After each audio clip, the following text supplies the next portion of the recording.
I shot this video several years ago, but somehow the episode became lost. I assure you, PEI has not changed much since I was there. Enjoy.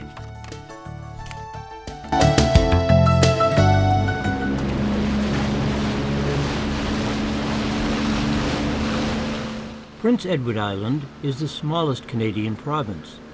It lies off the coast of Nova Scotia and can be reached by a long bridge. But I chose to sail there with my motorcycle by ferry. It is one of Canada's maritime provinces located in the Gulf of St. Lawrence. The large island is marked by red sand beaches, red because of the vast iron deposits here.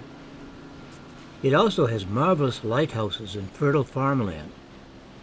Its population is around 157,000 inhabitants, and it covers a land area of 2,185 square miles.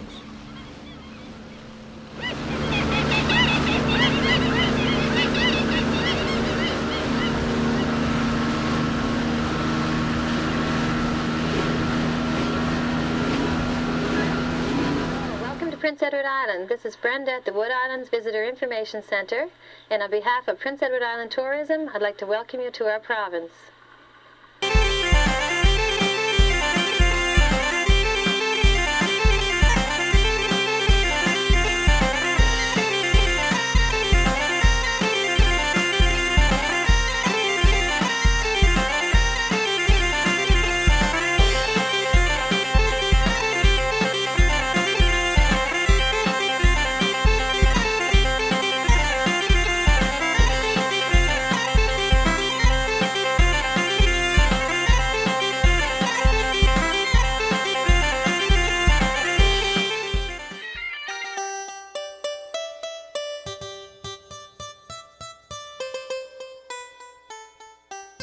Most PEI Islanders are connected to a potato farm in some way.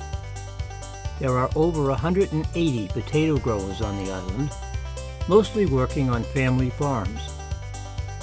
When in bloom, the potato plants produce some beautiful white flowers.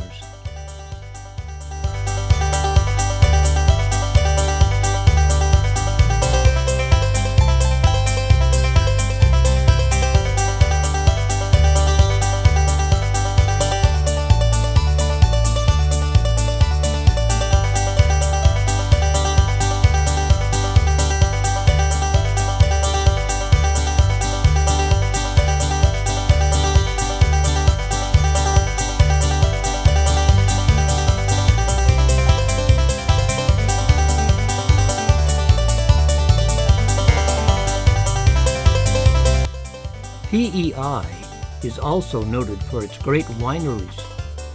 The largest, and by far the best, is the Rossignol Estate Winery. We'll meet the owner, and he'll give us a private tour.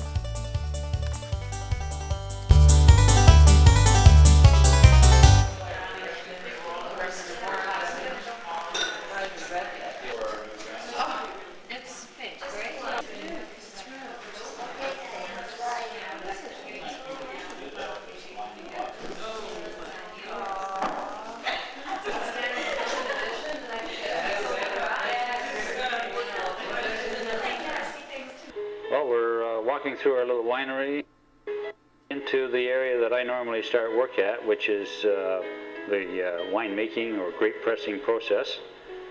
And this little device right here has pressed quite a few tons of strawberries, blueberries, raspberries, and grapes. And this is the beginning of our process. We put the fruit in the basket, clamp down the lid, apply air pressure to the rubber bellows in here, which expands and presses the fruit and gives us our juice. Then we take the juice into some stainless steel tanks, mix it with other ingredients and balance out the sweetness and acid, and start fermenting. And actually we do all of our fermenting in these 1,000-liter Italian floating lid cuvées. And 3 of these tanks here would then be transferred into one of our 2,500-liter storage tanks. And we make all of our wine in the fall and fill up one tank at a time and go through a series of 9 tanks. Then, as you can imagine, we have blueberries and raspberries all over the floor, and it gets kind of messy in here sometimes, but it's a nice facility. It's been designed for wash down and clean up, and it's very sterile after we're all finished. But as we move along through the cycle, we filter our wine with this plate filter made in Italy. It's like a giant coffee filter, which does a very nice job on the product. And that gives us our medium stages of filtration. We move the product around from one tank to the other, stainless steel pumps.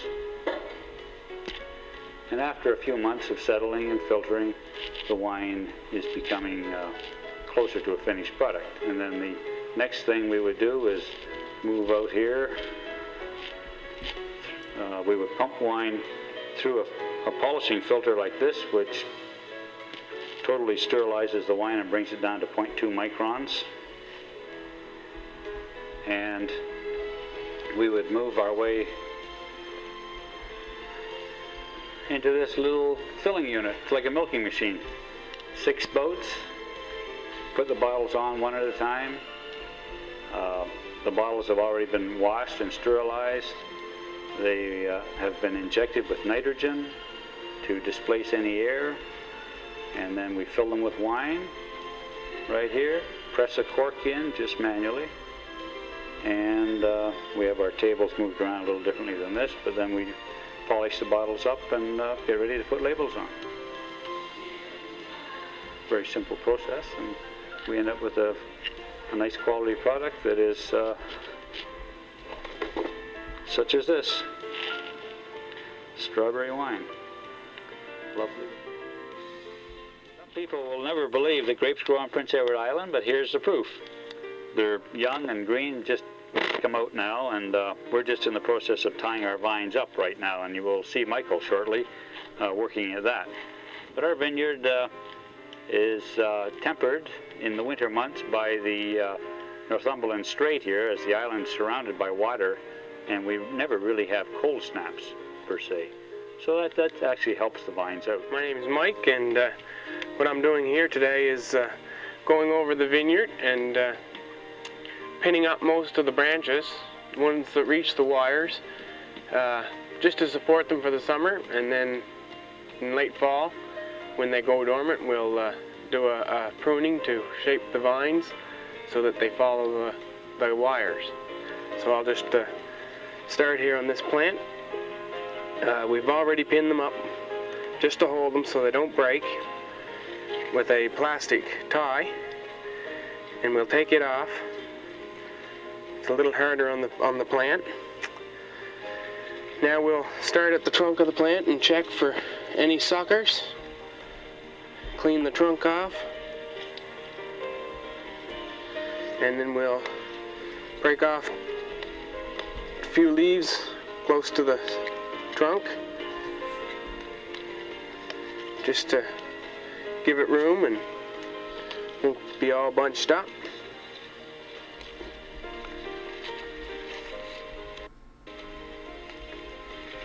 So we'll take some binder twine, it's called. It's biodegradable, and we'll just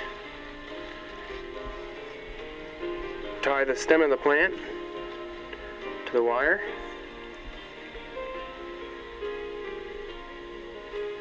Not tying it too tight, or it'll cut off the circulation to the plant.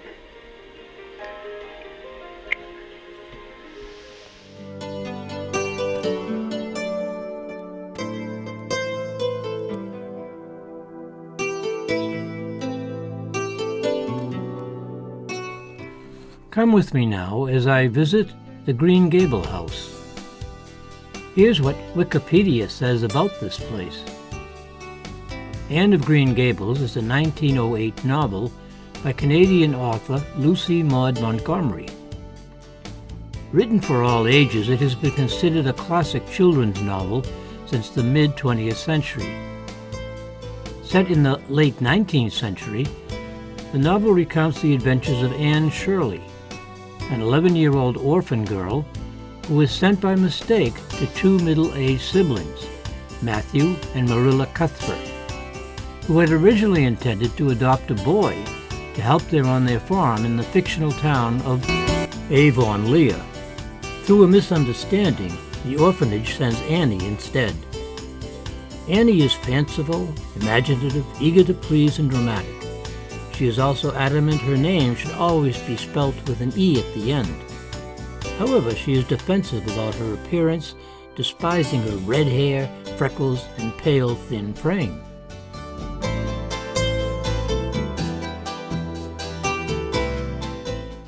Many of Anne's adventures take place in the haunted woods, which lie adjacent to the Green Gables house.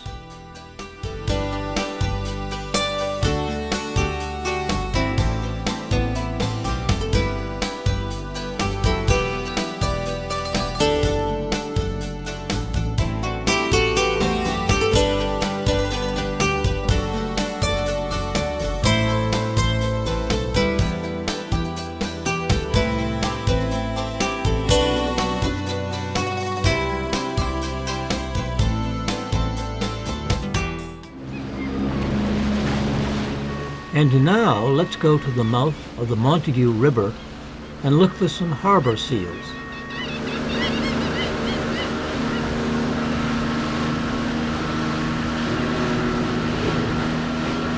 Royce, what are we up to today? Well, we're going right down the Montague River now. Hopefully we'll see some seals. Those lots along our last trip down, so I hope they'll still be there when we get down this time.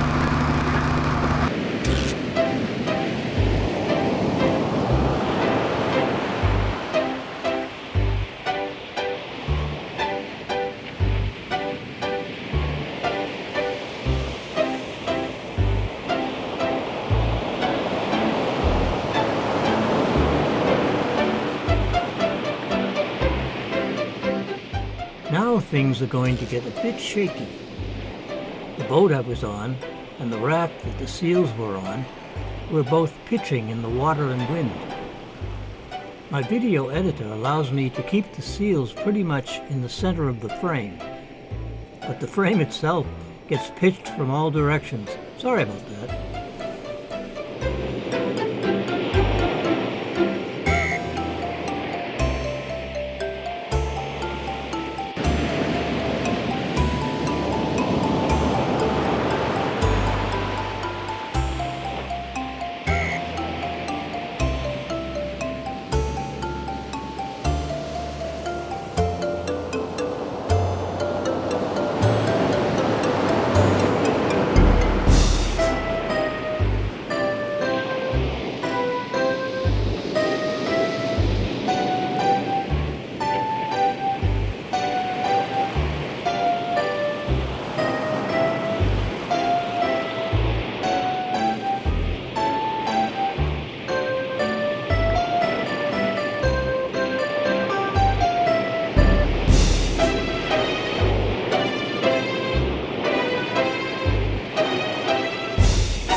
Seals are marine mammals. They live in the water but breathe air.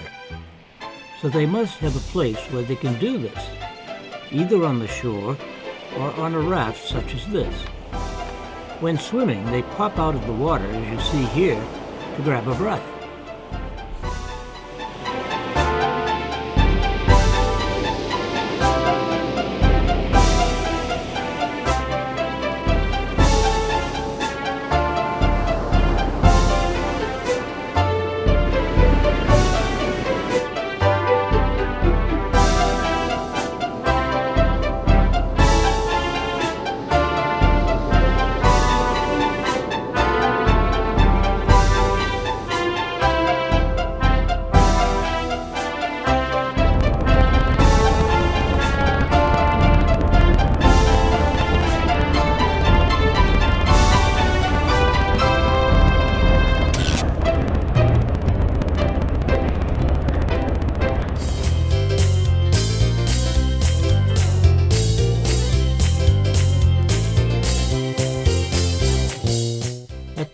of the Montague River, you'll see many mussel farms.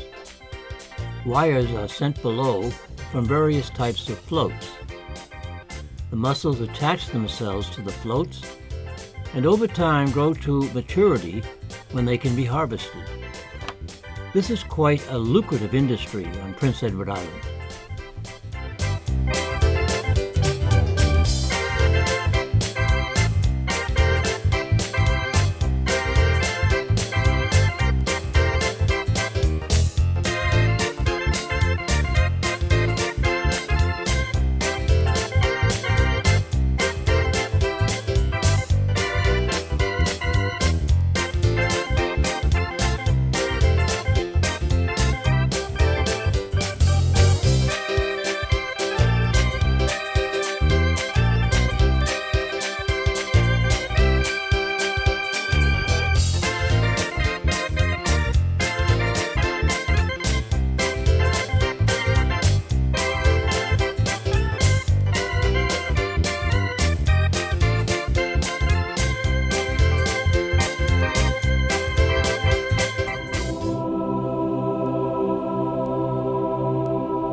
St. Dunstan's Basilica is the cathedral of the Catholic Diocese of Charlottetown. This Gothic-style structure was built in 1916 and designated as a National Historic Site of Canada in 1990. Father Keith Kennefack is the rector of the cathedral, and the bishopric is currently vacant. The rose window is magnificent.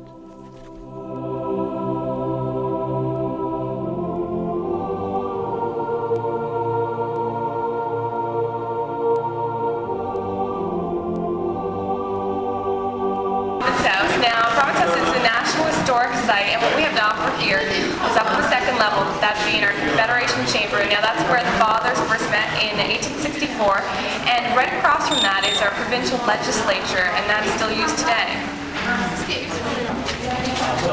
Well, I understand his point being let's put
Now let's head down to Charlottetown's waterfront.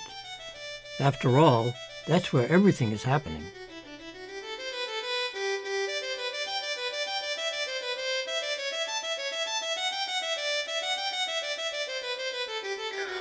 A cow?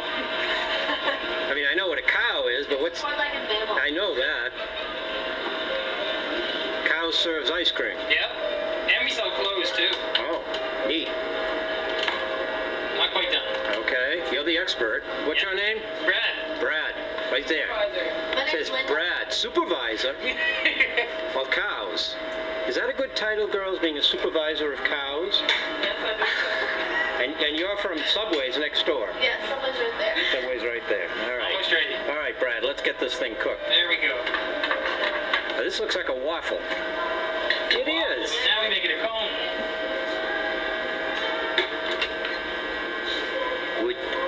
Could you believe it, Brad? Presto.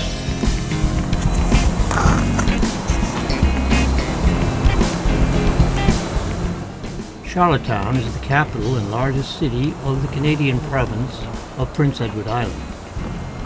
The first European settlers were French and founded a settlement here in 1720.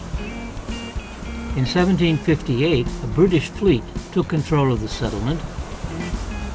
Charlottetown has a population of about 41,000 inhabitants. It was in this city in 1864 that a conference of maritime statesmen met to discuss a maritime union.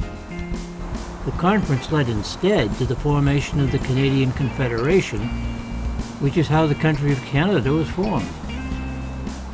The average winter temperature is around 20 degrees Fahrenheit, and in summer it's around 60 degrees Fahrenheit. The seasonal snow average is about 114 inches.